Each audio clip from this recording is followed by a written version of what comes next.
আজকে এই ভিডিওতে এমন একজন মানুষের কথা বলবো, এমন একজন সুপারস্টারের কথা বলবো যিনি প্রচুর মানুষের আশীর্বাদ, ভালোবাসা, শুভকামনা নিয়ে একটা একটা করে দিন চরম উন্নতির শিখরে পৌঁছে যাচ্ছেন। আজকে এই ভিডিওটা শুরু করার আগে happy birthday to you, happy birthday to you, happy birthday respected দেবদা, হ্যাপি বার্থডে টু ইউ। শুভ জন্মদিন দেবদা। আজকে ঠিক ঘড়ির কাঁটায় রাত্রি 12টার সময় তোমাকে উইশ করলাম আমাদের চ্যানেল শরৎ মিউজিক ভেঞ্চার্সের তরফ থেকে।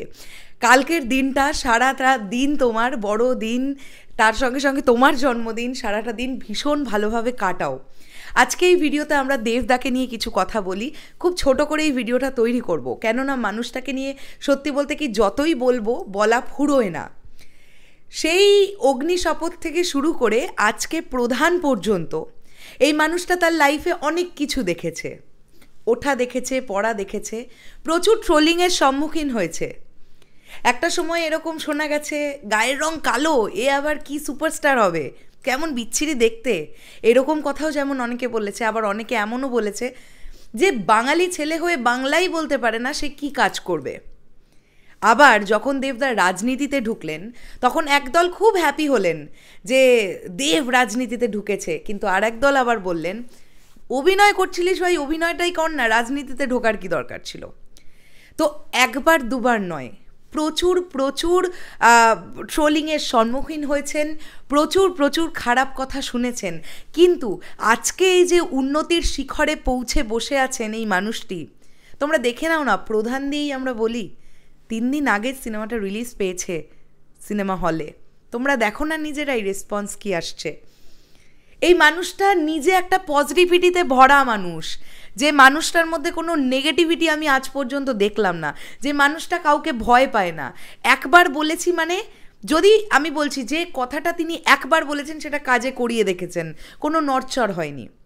আজকে যখন প্রচুর সাধারণ মানুষ তারা বিপদগ্রস্ত অবস্থায় পড়ল, আমার খুব মনে পড়ে যে সময়টাতে বাঘা যতীনের প্রিমিয়ার হবে যেই দিন, তার আগের দিন পর্যন্ত সারা রাত্রি দেবদা ঘাটালে, সেখানে তিনি মানুষদের, সাধারণ মানুষের পাশে, যারা দুর্দশাগ্রস্ত মানুষের পাশে তিনি সারাটা রাত ধরে তিনি সেই মানুষগুলোর পাশে, রাত পোহালে যার ছবির নাকি প্রিমিয়ার।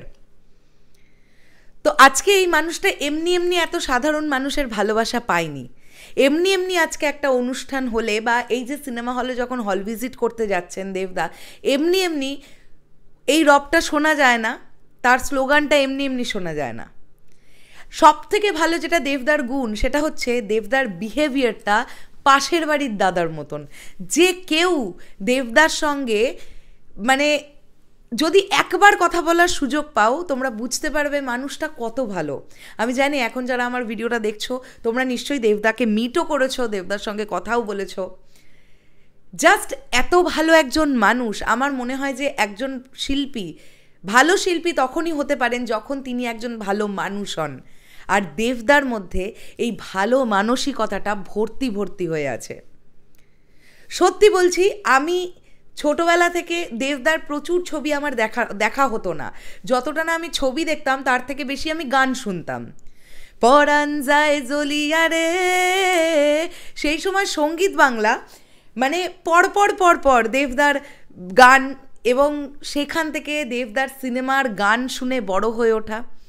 তারপর থেকে যত একটু একটু বড় হতে থাকলাম, দেবদাও কিন্তু কম এক্সপেরিমেন্টাল প্রজেক্ট করেননি। সাজভাতির মতন প্রজেক্ট কিন্তু দেবদাও করেছেন। আমরা কিন্তু চাঁদের পাহাড়ে দেবদাকে দেখতে পেয়েছি, অ্যামাজন অভিযানের মতন প্রজেক্টে কিন্তু ওনাকে দেখতে পেয়েছি। কাজেই এক্সপেরিমেন্টাল প্রজেক্ট কিন্তু দেবদাও করেছেন। হ্যাঁ, রিসেন্ট টাইমে আমাদের একটা দেবদার কাছে একটা অভিমানের জায়গা ছিল যে কেন তোমাকে আবার সেই অ্যাকশন ফিল্মে আমরা দেখতে পাচ্ছি না। জাস্ট বলেছিলেন একটু সময় নিচ্ছেন আর কিছু ভালো গল্পের জন্য অপেক্ষা করছেন। আমি শিওর 2024 সালটা দেবদা আমাদের মন ভর্তি করে অ্যাকশন দেখাবেন। সেই অ্যাকশন আফতারে আমরা আবার দেবদাকে দেখতে চলেছি বড় পর্দায়। এবং এই মানুষটার আমার মনে হয় যে এই যে এত মানুষের সঙ্গে গুড বিহেভিয়ার, এত মানুষের সঙ্গে তাদের পাশে থাকা, তাদের খারাপ সময় তাদের পাশে থাকা, এই যে আশীর্বাদগুলো তিনি তার জীবনে পেয়ে আসছেন, তার কখনো খারাপ কিছু ঘটতেই পারে না। তো আমি আর এর থেকে বেশি কিছু বলতে পারছি না। আমি শুধু এটাই বলবো, দেবদা রিসেন্ট টাইমে তুমি সত্যি টলিউড ইন্ডাস্ট্রির বক্স অফিস কিং। যদি কালেকশনের দিক থেকে বলা যায়, you are the box office king of Tollywood industry, এটা প্রমাণিত। 2022 সালের হায়েস্ট গ্রসিং ফিল্মটা তোমার ছিল, দ্যাটস প্রজাপতি। এবছরে 2023-এর হায়েস্ট গ্রসিং ফিল্মটাও তোমারই হবে, ইটস প্রধান। কোনো ডাউট নেই এটার মধ্যে। তুমি ফিরে এসো অ্যাকশন আফতারে, তার মধ্যে এই রকম গল্পও বলো।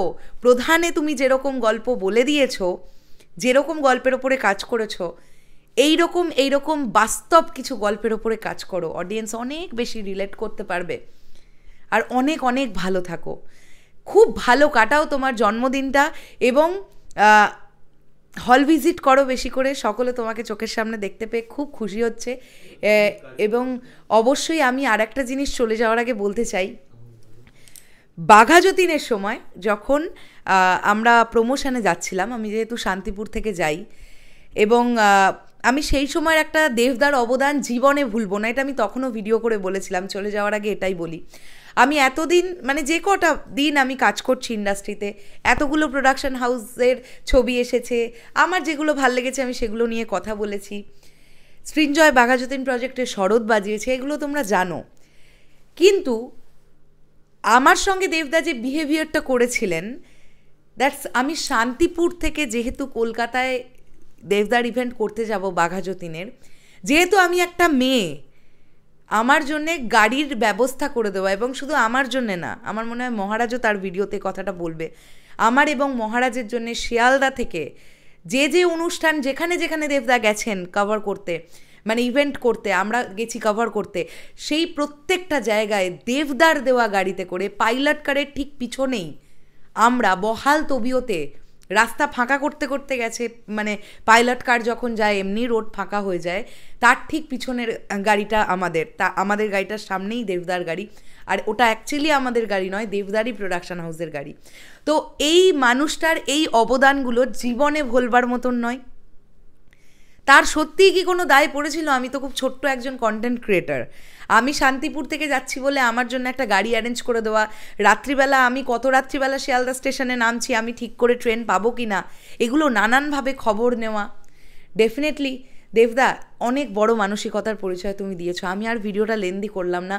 হ্যাপি বার্থডে এগেইন, খুব ভালো থাকো, সুস্থ থাকো, বাংলা ইন্ডাস্ট্রিকে এইরকম ছবি উপহার দিতে থাকো, যে ছবিগুলোর পরে যেন আমরা বলতে পারি, হ্যাঁ ভাই, বাঙালি অডিয়েন্স বাংলা ছবি দেখে। দেখ গিয়ে প্রধান, অডিয়েন্স দেখছে কি দেখছে না। টাটা।